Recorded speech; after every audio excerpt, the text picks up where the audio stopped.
We recently studied the Sutram 1460 Gatishcha, which assigns the designation Gati to the terms pro etc., the 22 terms pro etc. referred to in the Sutram Pradayaha 1458. These terms pro etc. get the designation Gatihi in addition to the designation Upasarga prescribed by the prior Sutram 1459 Upasarga Kriya Yoge, but only when the terms pro etc. are used in conjunction with an action. Action meaning it has to be a verbal form, either a tingantam or a kridantam.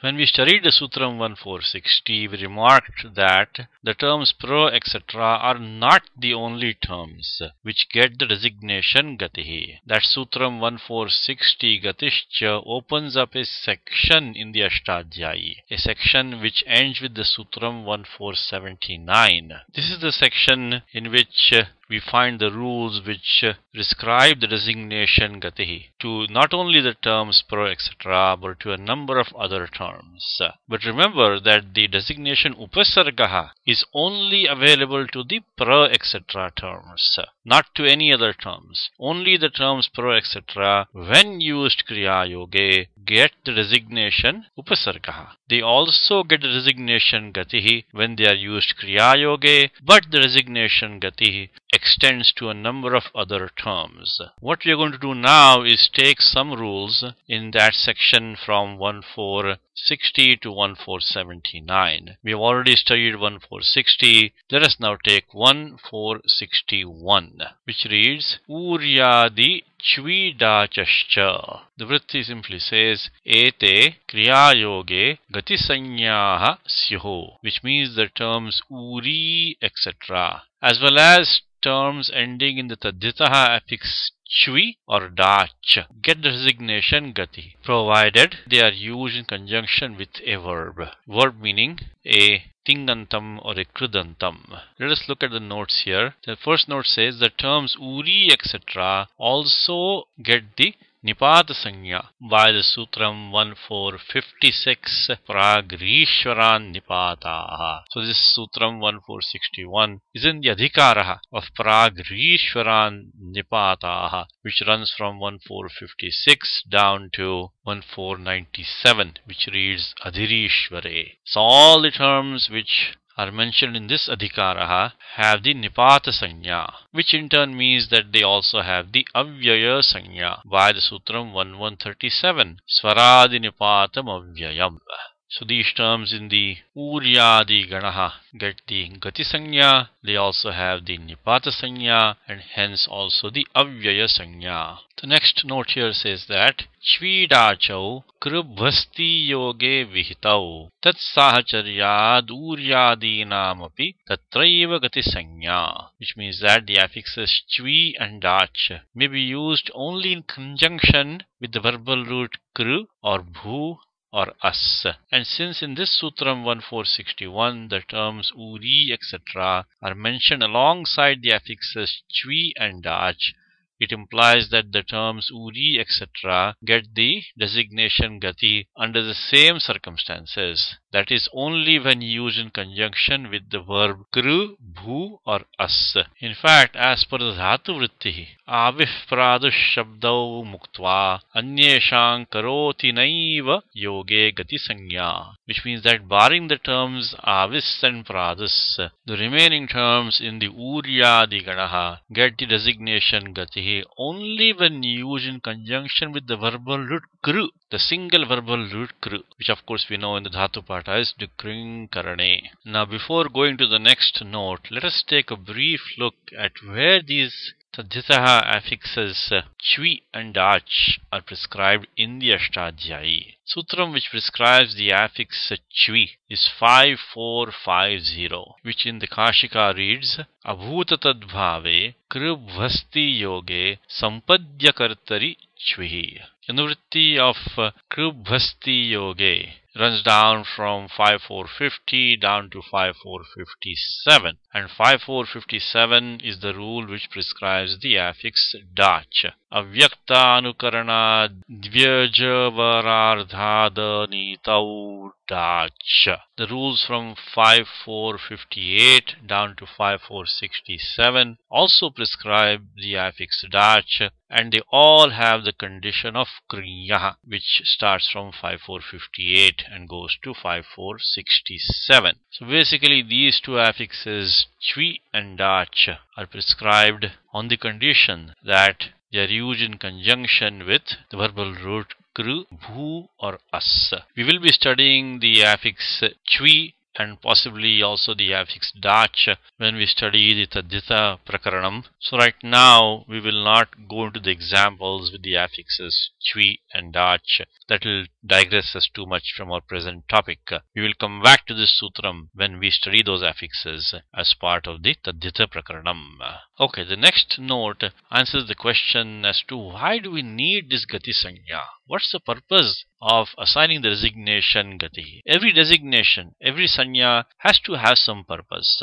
Pāṇini doesn't assign any Sanya just for the sake of it. There is generally some operation dependent on that Sanya. So the note here says that besides accent considerations, the purpose of assigning the designation Gati is to facilitate compound formation prescribed by the Sutram 2.2.18 Ku Gati Pradayaha, which in turn allows for the substitution lyap in place of the affix ktva prescribed by the Sutram 7.137 Samase Nang Purve Ktvo Lyap. This will become clear when you take the example here. The example is Svikritya equals Urikritya, having accepted. Now recall that the compounding prescribed by the Sutram 2.2.18 Ku Gati Pradayaha is invariable compounding. It is not optional. Anuvritti of Nityam comes down from the prior Sutram 2.2.17. We have already seen that. Therefore, the Vigraha for the compound cannot be done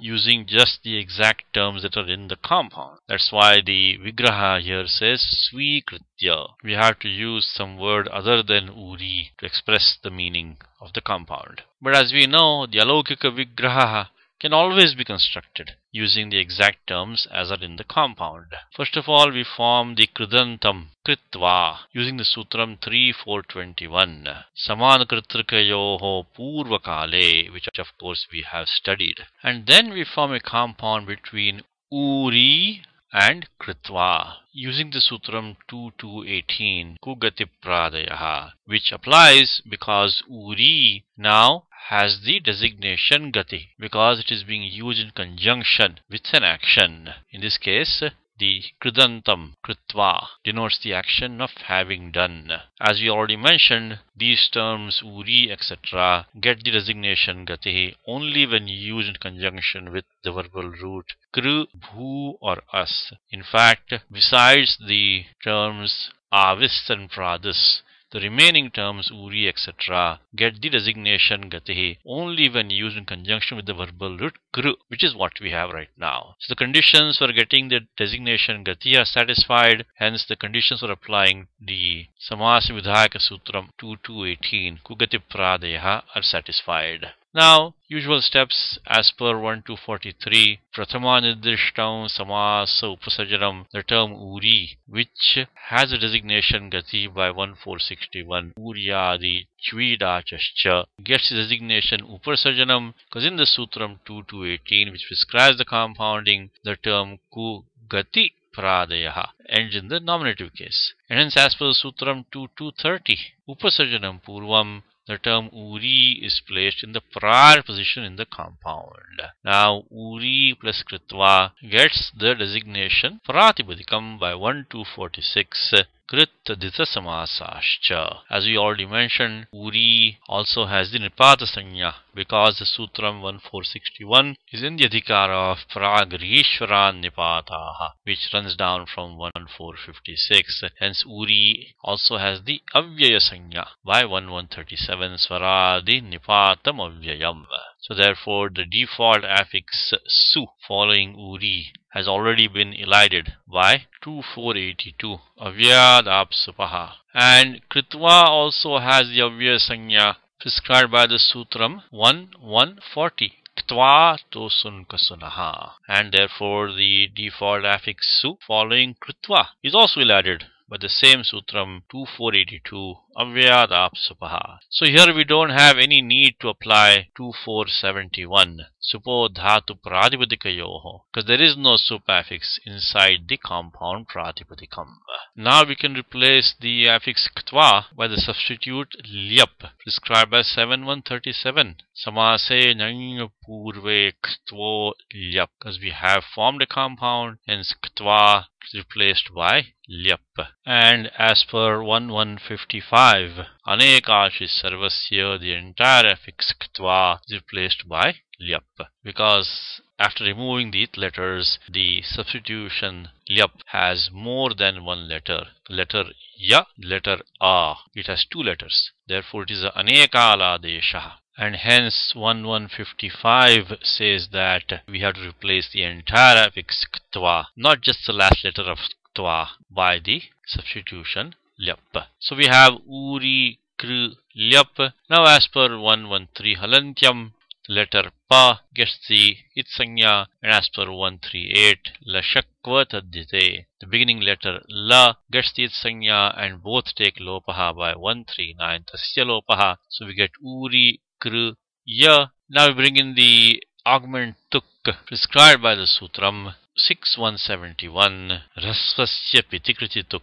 We do have the short letter r preceding the krit affix lyap, which is a pit affix. It does have the letter pa as a it, so therefore all the conditions for applying 6171 are satisfied. And as per 1146 adyantau takitau, the augment tuk joins at the end of the letter r, so we get uri kr tuk ya. And now by 132 upadeshe janunasika it, the nasal letter u in tuk gets the it sanya, and by 133 halantyam, the ending letter ka of the augment tuk gets the it sanya. Both take lopaha by 139 tasya lopaha, and we get the final form of the compound pratipadikam as uri kritya. Now we bring in the default affix su following the compound pratipadikam uri kritya, and then we apply 2482 avyayadapsupaha to perform the look elision of the affix su. The pratipadikam uri kritya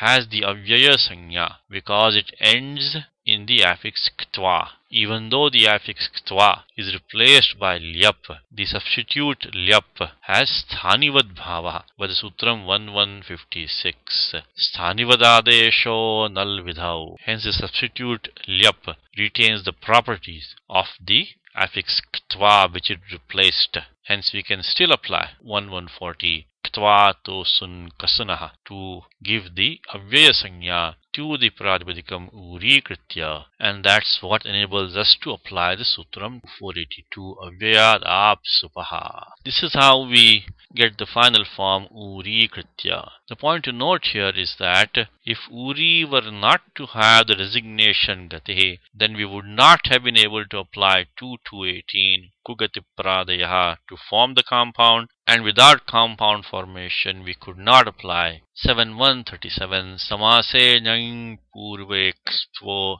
lyap, which of course requires compound formation before substitute lyap may come in place of ktva. This is what we explained in the last note, which says that the purpose of assigning the designation gati is to facilitate compound formation prescribed by the Sutram 2218 kugati pradayaha, which in turn allows for the substitution lyap in place of ktva prescribed by the Sutram 7137 samase nang purve ktvo lyap. We can similarly derive the compounds avirbhuya, pradurbhuya, etc. The terms avis and pradus are in the uryadi ganaha. Derivation of avirbhuya and pradurbhuya is very similar to that of uri kritya. The only difference is that there is no augment tuk, because of course the letter u is not a rasvaha. So 6171 rasvasya pitikritituk does not apply. Besides that, derivation is very similar. Avirbhuya and pradurbhuya means having manifested, having appeared. The compound formation by 2218 kugati pradaya and the subsequent replacement of ktva by lyap using the Sutram 7137 is all very similar to what we just derived.